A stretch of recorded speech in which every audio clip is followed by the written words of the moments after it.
এইসব জালিম অত্যাচারিত বিধায়ক যারা সরকারের দায়িত্ব ভোগ করছেন, মানুষের ট্যাক্সের টাকায় গাড়ি চড়ছেন, তাদের ক্ষমতা হয় না এ কথা বলা। নওশাদ সিদ্দিকী বাপের বেটা, তার দম আছে, যদি না হিসেব দেয় আমরা ওই দলের কর্মী বা সমর্থন হিসেবে বলছি, মানুষের কাছে ভোটটা আমরা চেয়ে যাব না। তিনি হচ্ছে সুবিধাবাদী নেতা।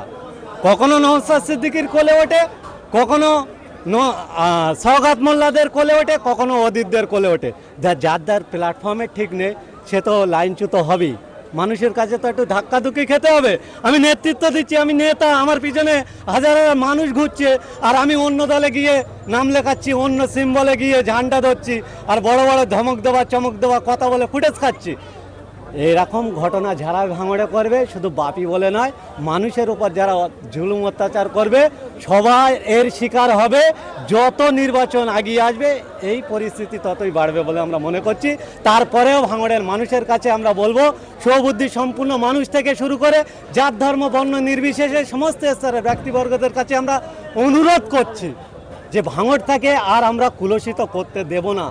জগছড়া নেতা দেখেছি আমরা লাভ চিহ্ন বাড়ির মালিক আঙ্গাতঙ্গা করা নেতা দেখেছি আমরা একটা নেতা পেয়েছি অনেক কষ্ট করে সংযুক্ত মোর্চার মাধ্যমে, পীরজাদা নওশাদ সিদ্দিকী, যিনি যেখান থেকে যায় সেখানে হাজার হাজার মানুষ চলে যায়, তাদের বিরানি দিতে হয় না। আজকের আপনাদের মাধ্যমে বলি, আমরা যে টার্গেট রেখেছিলাম তাছাড়াও 150 মানুষ রক্ত দিয়ে চলে গেছে, তাদের কুপন দেয়নি, কেউ একবারও আওয়াজ পর্যন্ত করেনি। আমরা বলেছি, সৌজন্যতা দেখিয়েছি যে আমাদের যদি সম্ভব হয় আপনাদের বাড়ি গিয়ে আমরা কুপন দেব। এখনও আপনারা দেখান না, শত শত মানুষ দাঁড়িয়ে আছে এখনও রক্ত দেওয়ার জন্য। এইটা হচ্ছে আইএসএফের ভালোবাসা, নওশাদ সিদ্দিকীর আদর্শ। সেই আদর্শ যার ভিতরে ঢুকে গেছে, টাকার লোভ দেখিয়ে, বিরানির লোভ দেখিয়ে, শাড়ির লোভ দেখিয়ে, বিভিন্ন প্রকল্পের লোভ দেখিয়ে এই ভালোবাসাকে নষ্ট করা যাবে না। এই নষ্ট যারা করতে যাচ্ছেন, যত মানুষের উপর অত্যাচার শুরু করছে, মানুষ আরও শক্তভক্ত হয়ে এদের বিরুদ্ধে তীব্র আওয়াজ তুলছে বলে আমরা মনে করি।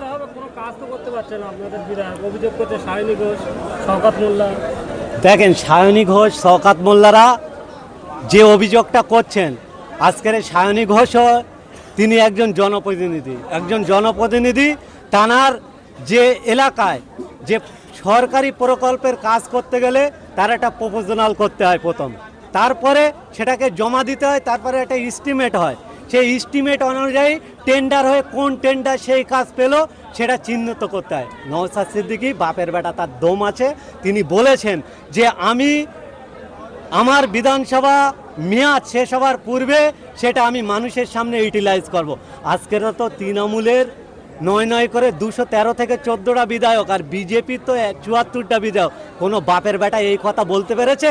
আজকের বিরোধী দল মহাসমুদ্রের মাঝে যেন ভাঙড় বিধায়ক একটা ঘাট লেগেছে, সেই ঘাট দেওয়া বিধায়ক বলছে যে আমি হিসাব দেবো।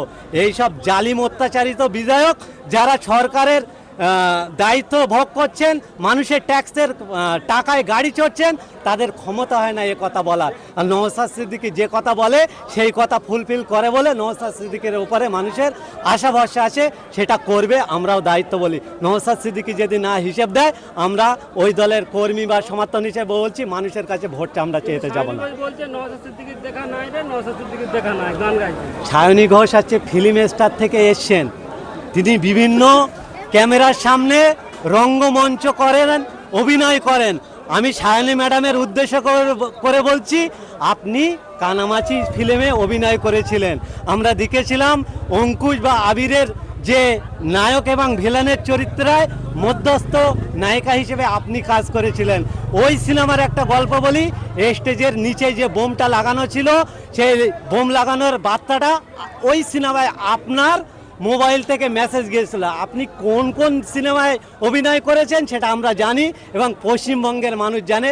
আপনার ওই অভিনয় ভঙ্গিতে ভাঙড়ের মানুষের মন জয় করতে পারবেন না।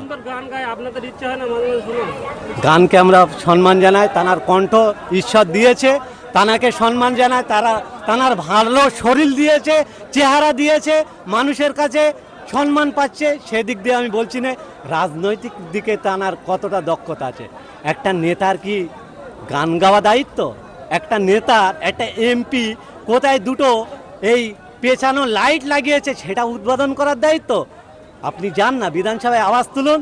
আপনার যদি বুকে ক্ষমতা থাকে, বাজুতে যদি সিনাতে যদি দম থাকে, এই যে অর্জুন সিং একটা ভয়াবহ অভিযোগ করেছেন, আপনি এফআইআর করুন তো। আমি সায়নী ম্যাডামকে বলছি, আপনিও তো একটা, উনি প্রাক্তন সংসদ আর আপনি তো রোলিং সংসদ। আপনার যদি বাজুতে দম থাকে, গান গাইতে হবে না, মানুষের সম্প্রীতি বজায় রাখার জন্য আপনি গিয়ে একটা কেস করুন, তারপরে আপনার বিরুদ্ধে আমরা মুখ খুলব।